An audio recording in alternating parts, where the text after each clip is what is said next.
Hair color time! Almost 6 months na nung nagkulay ako ng buhok. Yes, ako lang din nagkulay sa sarili ko. Again, using my favorite brand ng hair color, which is to blonde. Tama ba? Usually number 6 or 7 yung aking natural color. Since gusto ko medyo maiba naman ngayon, so pipila ko somewhere sa mga colors na to. I think pabagay naman siya sa aking skin color. So alin kaya dito sa tatlong to? Diba? Uso naman ang red hair. So I think ito na lang. Hindi naman siya sobrang red na red. Para siyang kulay talong. Red na nagva-violet. Foam or bubble type siya. Kaya gustong gusto kong gamitin dahil super daling i-apply. Parang shampoo lang. So ayan na nga, morning na ako makakapagkulay. So this is my hair 6 to 7 months ago. Nung nagkulay ako ng blonde number 6. Grabe, sobrang tagal no? At ganito na yung nangyari. Super lapit lang talaga nung kulay sa natural hair color ko. Kaya hindi masyadong halata. Kaya nga naman inabot na ng 6 to 7 months. Medyo dry lang yung buhok ko ngayon dahil sa kaka-style ko. Pero I'm sure after magkulay, mabubuhay ulit tong buhok ko. Magiging shiny and healthier. Tara, start na tayo. Na-open ko na pala siya. Excited, Jern? So, bali, 1 box complete na siya.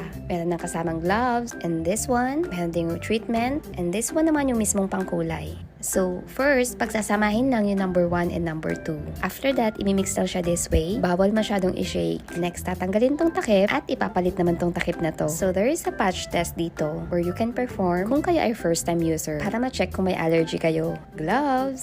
At ayan, ganito na nga yung kanyang itsura. Para lang talagang shampoo. Kaya super daling gamitin. Binalot ko siya para mas ma-absorb yung color. Grabe, violet naman ata ang kulay. So, wait for 20 minutes. This is the before.